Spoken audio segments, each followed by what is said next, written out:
It's at this point where the two that are upstairs begin to hear what sounds like screams in the distance Oh, as you yay. as you both wake up and peer outside your window, which positioned towards the uh, probably towards the south. Uh, you look around, you don't see anything. You just hear screaming and running, and you can kind of see flickering of flames, kind of peering around the corner, which is kind of towards the front of the inn, or the front of the Sleeping Beast, kind of towards the middle of town. Moors, you're awakened by the same screaming. Rose is as well, but it takes her a few minutes to stir awake. Moors, as you wake up just in time to look to the east and see what looks to be a human or two humans running your direction, both of which look like they are the humans from the bar uh, just a few hours ago. They're both running in your direction, and you see two humanoid figures larger than them, probably around 6'4", maybe, both chasing after them. Uh, one of the there was one that was in yellow, one that was a hooded figure, but the two humans that were in the bar. The one in yellow begins to overtake the hooded figure as the hooded figure begins to get winded, and as he gets winded, you see the humanoid behind the hooded figure raise what looks to be a very large great axe over his head and bring it down into the back of the hooded figure, essentially dropping him to the ground with the force of the slam, cutting his entire spine open, and blood just streaks across the ground. This is maybe, probably 40, 45 feet, 50 feet from you or so when you see this happen. As this happens, the guy in yellow goes running past you, and one of the other figures goes chasing after uh, the guy in yellow, just as he pretty much runs perpendicular to you. So he runs maybe 30 or 40 feet past his ally. Just as he begins to run past you, he actually sees you stirring and sitting up, getting your gear prepared. And as he sees you and looks towards you, you notice what looks to be just a little bit shorter than the half-orc that you saw in the tavern just a few hours ago. But he has the same stature, large shoulders, brutish, bulkish, very, very large fangs jutting out of its lower jaw, but it looks to be scarred on its chest, arms, and face. Has long black hair, what looks to be bones and or fangs or claws hanging from his ears and his eyebrows and nose, and has light green skin. And as he turns to look at you, he goes, oh, and he raises his great axe and begins charging at you. So I need you to roll initiative for me. Okay. Uh-oh. Did you say that we hear this too?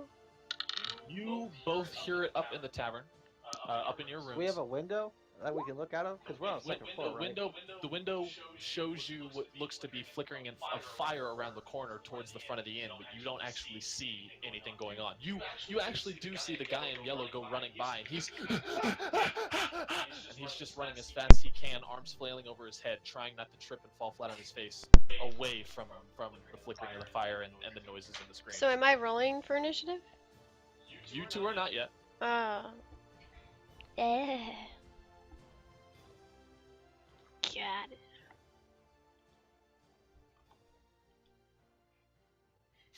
So, Moore's got a 17.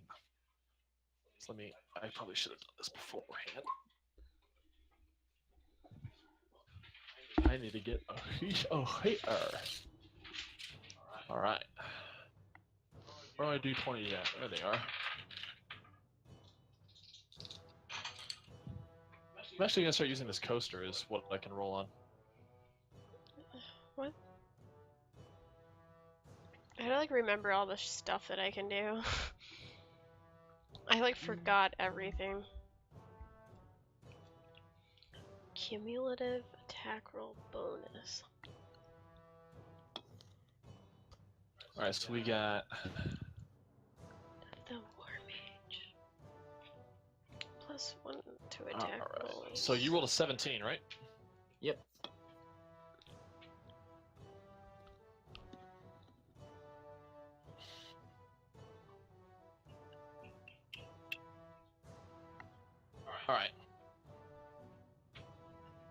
So you stirring just in time to see this horrific display happening.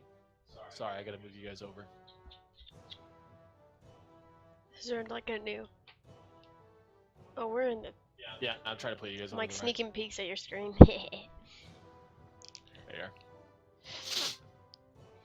Like, where the hell might I be? Oh, we're all the way here. Yeah, you two? Nowhere yet. We're not even like on the map yet. I wasn't sure if you guys could see in the building, but I guess you can, so there you go. Oh, so- I couldn't see that the whole time. I didn't know we were actually in a tavern. Yeah, you guys weren't supposed to see this part yet. I was describing it to you. Oh. So what are you doing, Moors? You stir just in time to see this orc come running at you and to see a human get cut down that you know it's time to fight. So you're aware and ready to fight when it happens. Okay. I'm facing. This guy is the one that's charging at me. He's the one currently running at you.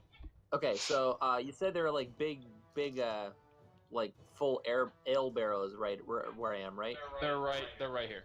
Okay, so I'm gonna leap up on there to get a height advantage. Okay. Make an acrobatics check for me. How tall are the barrels? Well, I mean, they are kind of. Notice how even in the picture they're kind of stacked on top of each other. They're kind of, some are laying on their side stacked on top of each other. Some are kind of sitting straight up. So it depends. I guess it depends on which barrels you're wanting to get on top of. The bulk of the middle of them are laying on their sides, stacked on top of each other in kind of like a pyramid fashion. Okay. 9. Okay. Yeah, it takes half your movement, but you managed to get on top without falling or busting the barrels or making them fall or anything. Aha! So it takes half your movement. And then I turn back to the orc and I'm like, "Come at me!" Come at me, bruh. Okay. You want to use your action for something? You can ready yourself, and then you can tell me what trigger you want your action to provoke an attack. I can do that? Yeah, absolutely. Yeah, cool. Well then I'm going to ready myself, and basically I'm one. Oh, hello. That was weird. I'm basically going to push my back up against the wall, and I'm gonna kick like use my feet to shove the stack of barrels toward him, and then I'm going to leap on top of him as he's trying to avoid getting flattened by barrels. So you're say that again. You want to do what? Okay, so I'm standing on a stack of barrels, right? Too high. Uh-huh.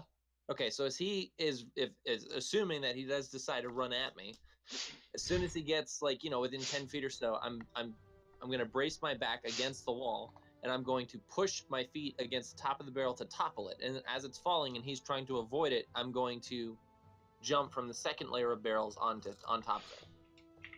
Okay. Alrighty. So then that's your turn.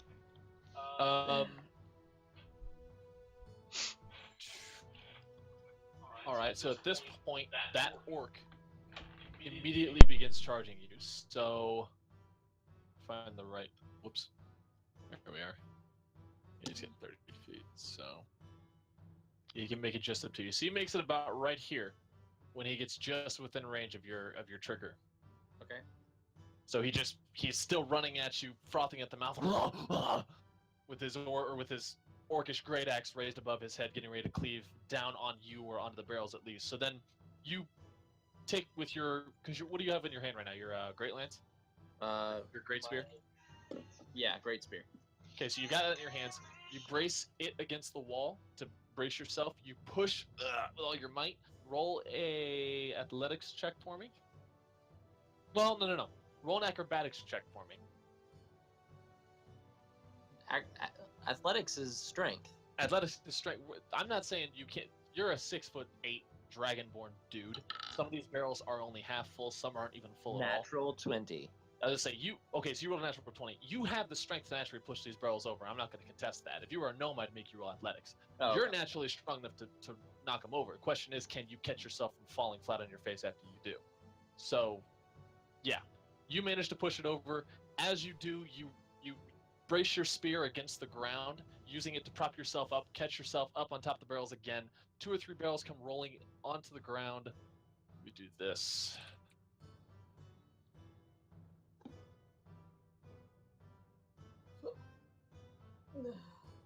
Okay, so as 2 or 3 of them start hitting the ground, a little bit big, one rolls over top of him and manages to clip him in the side, essentially stopping his movement as he gets hit with the rolling barrel. Another one falls on the ground, splintering and shattering in front of him. So I'd say you dealt... Barrel's big enough. Yeah, you dealt 2 points of damage to him with that barrel. You stopped his movement in his tracks, and that barrel now right here in front of him is considered difficult terrain. So moving onto or through it takes double movement. So Okay. I'm actually going to need to mark these guys. This guy is this guy. This guy is that guy. So, all right. So that was his turn. He can't do anything. Well, yeah, he can't do anything else.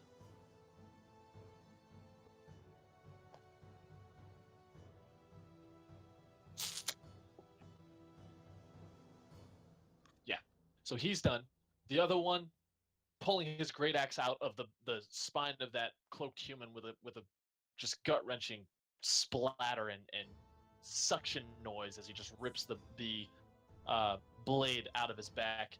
He looks up, and with the crashing of the barrels and the rolling of the barrels, he notices you very obviously standing up on top of these barrels, and he rushes towards you as well.